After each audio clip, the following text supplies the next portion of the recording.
Marxist communist கட்சி ஓடைப்பட்டி கிளை சார்பாக மாவட்ட நிர்வாகம் ஓடைப்பட்டி பேரூராட்சிக்கு மனு கொடுத்து கண்டு கொள்ளாத ஓடைப்பட்டி பேருந்து நிலையத்தில் பதாகை ஒட்டப்பட்டது. தேனி மாவட்டம் சின்னமனூர் அருகில் உள்ள ஓடைப்பட்டி பேரூராட்சியில் சாக்கடை கலந்த குடிநீர் 10 நாட்களுக்கு ஒரு முறை வரும் அவலம் நிலை. குடிநீர் சீரான சுகாதாரம் முறையில் ஒரு நாள் விட்டு ஒரு நாள் கிடைக்க நடவடிக்கை எடு. வருடம் ஒரு முறை சாக்கடைகளை சுத்தம் செய்வதை வாரம் ஒரு முறை சுத்தம் செய்திடு. தொற்று நோய் பரவும் கொசுக்களை ஒழிக்க நடவடிக்கை எடு. பழுதாய் இருக்கும் தெரு மின் விளக்குகளை மாற்று. அம்ருத் குடிநீர் திட்டத்தில் தோண்டிய பள்ளங்களை சரிப்படுத்த. மேலப்பட்டி 9வது வார்டில் பெண்கள் பொது கழிப்பிடம் உடனே அமைத்து கொடு.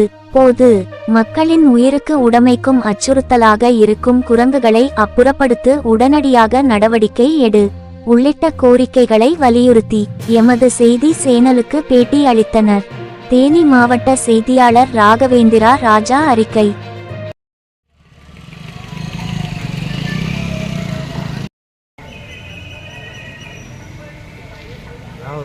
ஓடைப்பட்டி பேரூராட்சி நிர்வாகத்தை கண்டித்து பலமுறை அதிகாரிகளுக்கு மனு கொடுத்தோம். இந்த மனுவை கண்டுகொள்ளாத அதிகாரிகள் பேரூராட்சி நிர்வாகம் இவங்களை கண்டித்து இன்று ஒரு தட்டி போடப்பட்டுள்ளது. மக்களின் அன்றாட குடிநீர் கிடைக்காமல் 10 நாட்களுக்கு ஒரு முறை சாக்கடை கலந்த குடிநீரை விநியோகிக்கிறார்கள்.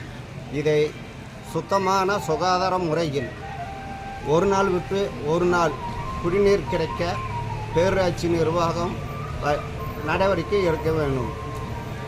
ரெண்டாவது வருஷத்திற்கு ஒரு முறை சாக்கடைகளை சுத்தப்படுத்துகிறாங்க. இதை வாரம் ஒரு முறை சுத்தப்படுத்தி ப்ளீச்சிங் பவுட்ரு போட்டு மக்களுக்கு யூஸ் பண்ண வேண்டும். அடுத்து ஓடைப்பட்டியில் கொசுக்களின் கூடாரமாக உள்ளது.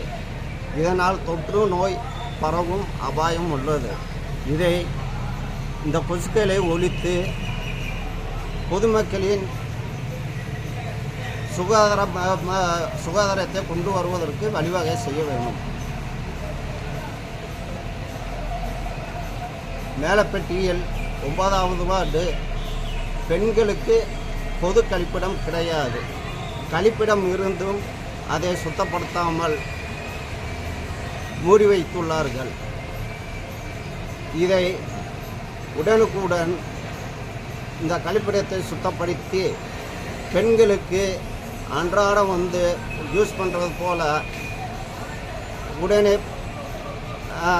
திறந்து மக்களுக்கு பயன்பட வேண்டும் என்றும். அடுத்து ஓடைப்பட்டியில் குரங்குகளின் கொள்ளை நூற்றுக்கணக்கான குரங்குகள் உள்ளது. இந்த குரங்குகளால் மக்களின் உயிருக்கும் உடைமைக்கும் அச்சுறுத்தலாக உள்ளது. இந்த குரங்குகளை அப்புறப்படுத்துவதற்கு பேரூராட்சி நிர்வாகமும் மாவட்ட நிர்வாகமும் நடவடிக்கை எடுக்க வேண்டும் என்று கேட்டுக்கொள்கிறோம். பேரூராட்சியில் மிக சுகாதார கேடு உள்ளது. இந்த சுகாதார கேட்டை உடனடியாக நடவடிக்கை எடுக்க வேண்டும். என்னவென்றால் நம்பர் 1 சாக்கடை சரியாக தூர்வாராமல் கொசுக்கள் உற்பத்தி அதிகமாக உள்ளது. கொசு உற்பத்தினால் மக்களுக்கு சுகாதாரக்கேடு அதிகமாக உள்ளது. ஜுரம் மற்றும் லூஸ் மோஷன், பேதி இந்த மாதிரி பிரச்சனைகள் அதிகமாக இருப்பதால் இந்த சுகாதாரத்தை நடவடிக்கை எடு. அடுத்தது மாவட்ட நிர்வாகமும் மனு கொடுத்தும் கண்டுகொள்ளாது இருக்கிறது. இதை பேரூராட்சிக்கு தூண்டுதல் செய்து உடனடியாக நடவடிக்கை எடுக்க வேண்டும். மக்களுக்கு ரொம்ப பாதிப்பாக உள்ளது. நடவடிக்கை எடுக்க சொல்லி கேட்டுக்கொள்கிறோம். மக்களுக்கு சுகாதார குடிநீர் இல்லை, சரியான குடிநீரும் கிடையாது. 10 நாளைக்கு ஒரு முறை வருது, 5 நாளைக்கு ஒரு முறை வருகிறது. இந்த பஞ்சாயத்து போய் கேட்டோம்னா அங்கே மோட்ரு ப்ராப்ளம், தண்ணி மோட்ரு இல்லை, மோட்டார் தண்ணி இழுத்துக்கு போயிடுச்சு அப்படின்னு எந்த ரெஸ்பான்ஸும் இல்லை, எந்த இதுவும் சொல்ல மாட்டாங்க. இன்னும் சாக்கடை கொசு தொல்லை பயங்கரமாக இருக்குது. சாக்கடை வாரத்துக்கு ஒரு தடவை இல்லைன்னா ஒரு மாதத்துக்கோ ஒரு வாரத்துக்கோ ஒரு வருஷத்துக்கு ஒரு தடவை சாக்கடை அழுறாங்க. அது ஒரு பிரச்சனை, பெரிய பிரச்சனையாக இருக்குது. அதாவது குரங்கு தொல்லை பாருங்க, அந்த குரங்கு சொல்லி முடிக்கணும், அந்த குரங்கு வர வந்துருச்சு தேவை. ரொம்ப அச்சுறுத்தலாக இருக்குது. பொதுமக்கள் வந்து அரட்டுற மாதிரியே சின்ன பிள்ளைங்க ஏதாவது பொருள் வாங்கிட்டு போச்சுன்னா பிடுங்கி திங்கிற அளவுக்கு பிள்ளைங்க பயப்படுதுங்க. அதை கண்டுகொள்ள மாட்டேது இந்த கவர்மெண்ட்டு. பஞ்சாயத்து போர்டில் வந்து சொன்னோம்னா என்ன எனக்கு தெரியாது, அது தெரியாது அப்படின்னு சொல்கிறாங்க.